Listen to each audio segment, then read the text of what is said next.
Hello everyone. आज एक informative video पे बात करने वाले हैं जिसमें मैं आपको बताऊंगा कि दो अलग अलग शब्द, जिसमें एक है डाई जिसका हिंदी मीनिंग मरना और दूसरा शब्द है ब्लाइंड जिसका हिंदी मीनिंग अंधा से होता है, के साथ प्रीपोजिशन ऑफ का यूज हम किस कंडीशन में करते हैं फ्रेंड्स। तो चलिए हम लोग बड़े ही इंफॉर्मेटिव और नॉलेजेबल वीडियो के बारे में बात करते हुए इस नॉलेज के बारे में सीखेंगे और आप देखेंगे कि कभी भी सेंटेंस में डाई के लिए अगर disease, illness, cancer, hunger, thirst, grief, heart attack और स्टारवेशन वर्ड आए हुए हो तो हमेशा डाई के लिए आने वाले ये जो शब्द हैं प्रीपोजिशन ऑफ के साथ ही यूज होते हैं फ्रेंड्स। अगर सेंटेंस में किसी के मरने का रीजन इनमें से कोई दिखाया गया है, इट मीन्स अगर ये कहा जाए कि डाई के लिए इनमें से कोई भी एक वर्ड सेंटेंस में आया है तो हमेशा प्रीपोजिशन ऑफ के साथ ही आएगा। इसको एक एग्जांपल से देखेंगे। जैसा कि सेंटेंस हम यहाँ पे देखें तो he died of cancer yesterday, it means वह कल कैंसर से मर गया। अगर हम इस सेंटेंस को समझ रहे हैं फ्रेंड्स तो हम ये समझ पाएंगे कि डाई के लिए कैंसर शब्द का यूज हुआ है, और कभी भी डाई के लिए अगर सेंटेंस में कैंसर शब्द का यूज होता है फ्रेंड्स तो हमेशा ये जो वर्ड है प्रीपोजिशन ऑफ के साथ आएगा।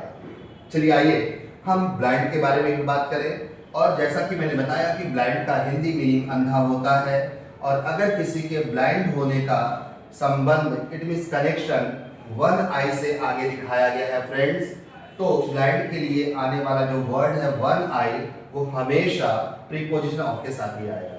और अगर ऐसा हो गया, ब्लाइंड के लिए जो आगे वर्ड वन आई आया है सेंटेंस में, अगर प्रीपोजिशन ऑफ के साथ आया तो इसका मतलब है कि सेंटेंस बिल्कुल करेक्ट होगा, क्योंकि ब्लाइंड के लिए आने वाला वन आई कभी दूसरे प्रीपोजिशन के साथ आ ही नहीं सकता फ्रेंड्स। तो ब्लाइंड के साथ ऑफ के यूज का क्या कंडीशन है, डाई के साथ प्रीपोजिशन ऑफ के यूज का क्या कंडीशन है फ्रेंड्स, मुझे उम्मीद है कि आप समझ गए होंगे। लेकिन इसके साथ साथ हम ब्लाइंड के लिए जो एक एग्जांपल भी लेकर आए हैं उसको भी समझेंगे ताकि चीजें और भी क्लियर हो जाए और क्लियरली हम लोग समझ पाए। तो एग्जांपल की बात करें फ्रेंड्स तो आप देखेंगे लिखा है the beggar is blind of one I.